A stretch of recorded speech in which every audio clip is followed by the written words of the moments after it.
Right, it's just a little quick video on hedge trimmer sharpening.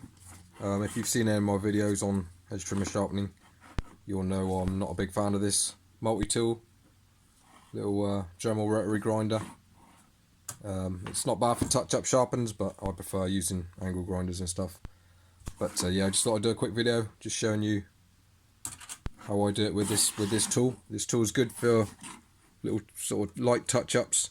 If your blades aren't too bad and you're just trying to hone an edge back, like these blades here, they're not bad, but the edge is just rolling over slightly. I'll try and show you a tooth if I can. But like here, the edge is starting to roll up, so we need to take that lip off, and this tool's good for that. So what bit do I use? I use a little cylindrical drum. This size is a 9.5. I find it's probably one of the best sizes to get. The smaller ones, the little thinner ones, I find they're just too small and they wear out too quickly. So this size, you know, you've got a bit of meat behind it, it's going to last. And it also provides a flat grind. When you're in here, it provides a nice flat finish, whereas I see a lot of people using cone bits, and you know, that doesn't, in my opinion, leave a flat bevel, flat edge. I understand why people use it. It's a lot smaller and feels like you've got more control getting in the corners, but for me, I've used multiple different bits, and these are the best size for hedge trimmer blades anyway, in my opinion. You know, use whatever you want, but this is just my take on it. So yeah, again, this is, I think it's a 9.5 cylindrical grinding stone bit. And when you're choosing the right bit as well, it will depend on your type of hedge trimmer as well. Some hedge trimmers are a lot tighter in this curved section, you know, this main bar will be bigger. So yeah, you kind of need to figure out the best sort of size for your one, but I wouldn't be going for the really small ones. Go as big as you can, but I wouldn't say don't go any fatter than this, because you won't get in that radius. You know, you ideally want a bit that does it all. Just be careful that you're not, when you're coming into this corner bit, you're not grinding this top bar out. So yeah, when you're sharpening, you don't want to be putting too much pressure, just light pressure.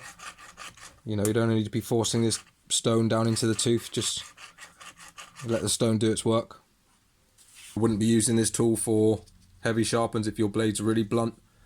It just doesn't take enough meat off, and takes far too long. And these bits, they don't last very long at all.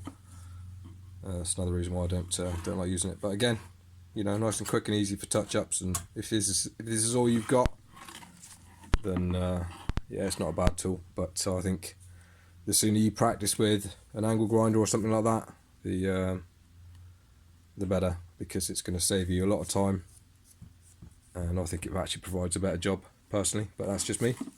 So getting started with grinding these blades, you don't need to take them apart unless they're really bad, but if you're just doing light touch up, leave the blades in. Obviously try and give them a bit of a clean down beforehand if they're covered in sap and whatever else, but generally it should be alright. Again, with these stones, if your blades are severely caked in rubbish and sap and whatever else, you probably should be getting rid of all this material on the things, because all it does, it will just gunk up this stone, and it won't be cutting very well, grinding very well. So yeah, just get some, whatever you got, spray and wire brush maybe, and just work it off. But yeah, so what you want to do is obviously overlap whichever blade you're grinding. So if I'm grinding this edge here, I want that overlapping the underside. You want it overhanging rather, because you don't, when you're grinding this here, you don't want this stone touching any part of this bottom tooth.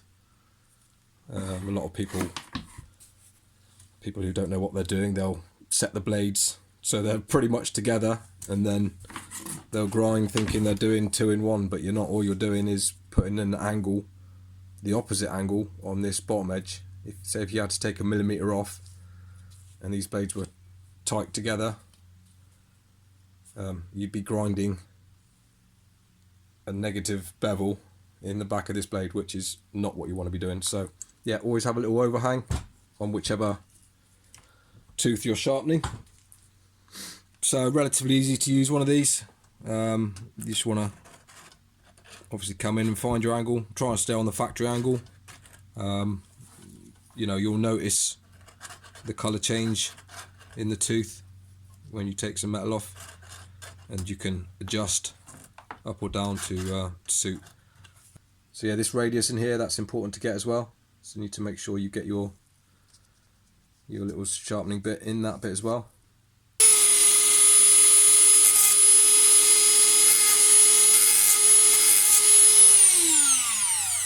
So again, after a couple of little light patches, you can see the colour change, and then you can pretty much get your angle there.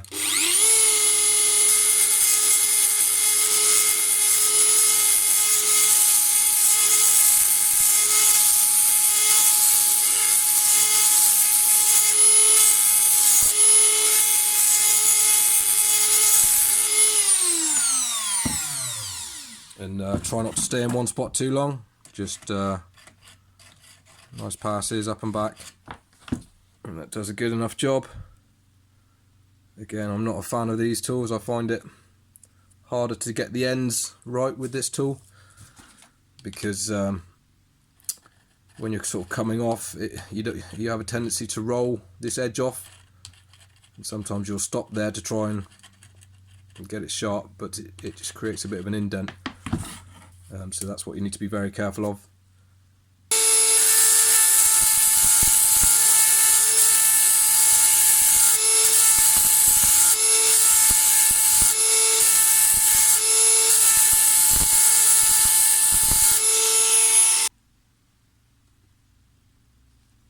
Yeah, it does an okay job.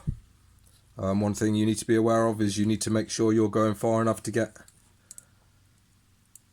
an edge back. I've taken the mickey in one of my videos about you know, people who just focus on getting a shiny edge as opposed to a sharp edge. You know, people will say, oh, as soon as it's shiny it's sharp. No, that's not the case.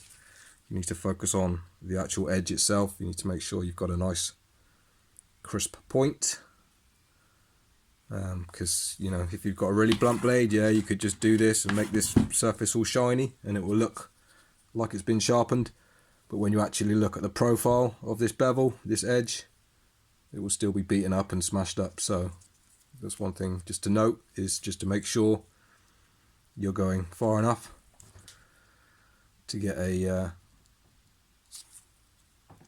nice edge back on it.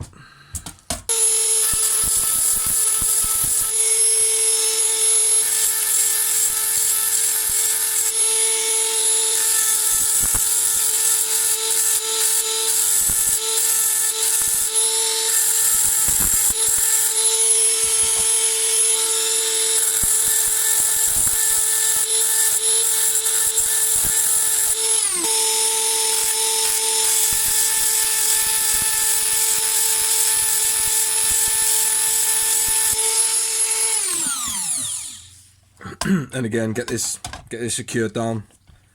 It's I mean, I'm just demonstrating here. I'd normally secure it a bit better, but it gets, trying to clamp it down and film, it gets a bit awkward and stuff gets in the way. So yeah, but just make sure it's nice and firm and it's not really moving around too much.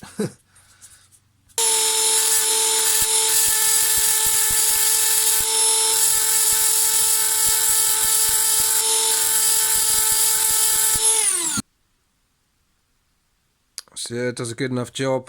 Doesn't leave a great finish, but for little light touch-ups, it's not bad.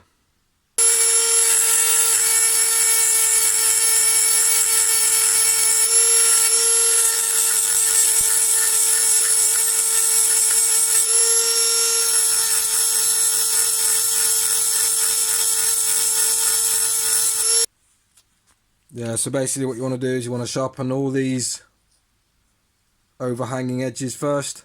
So get all this lot done, and then all this lot that are overhanging, turn it over, and then get this back row that are overhanging, and likewise on the other side. And then all you need to do is just then move your hedge trimmer blades, you know, move it so this back edge is now overhanging this bottom bit.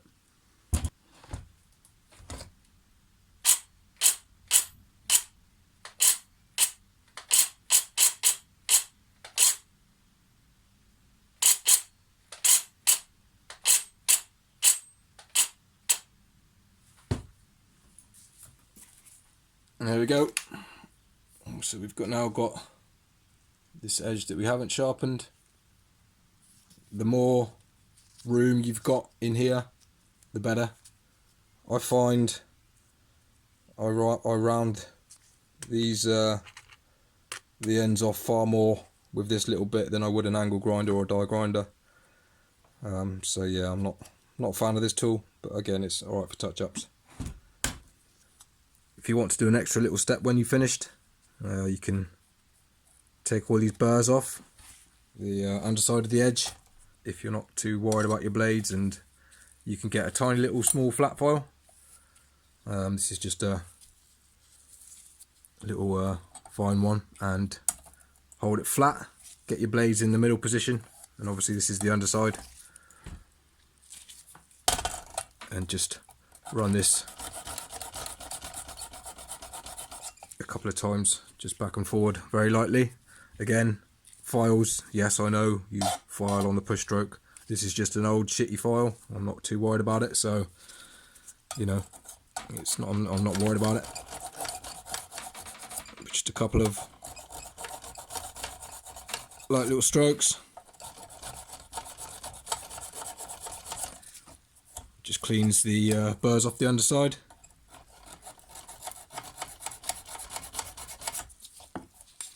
And again, just try and make sure it's flat to that profile.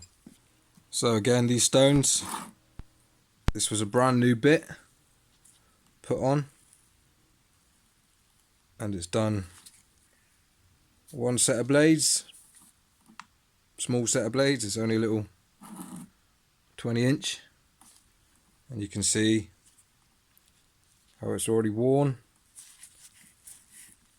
I mean, again, you can get better bits. These bits are not bad. They're not super expensive, but they're not the cheapo ones either. So again, spend as much as you can, get some decent bits, but they don't last long. So yeah, that's pretty much it.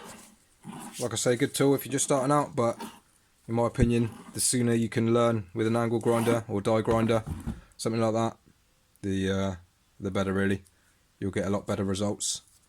And again, the majority of the time when people sharpen the hedge trimmers, these are seriously dull. You know, I keep on top of my sharpening pretty much, so they never get too bad. But if you're only sharpening not very often, chances are your blades are going to need some serious work. So this, not the bit of kit in my opinion anyway, but you know, you can use it. But yeah, if you want to get better and make life easier, the sooner you ditch this rotary grinder, the better in my opinion, but that's just me. You know, use what works for you. You know, that's the main thing. So yeah, I hope that helps. Like I say, you know, use what you want at the end of the day. Whatever works. I'm just sharing my opinions on it, and I've been doing it a long time, so I've tried numerous ways, and yeah, it's just my opinion. But yeah, thanks for watching everyone. Cheers.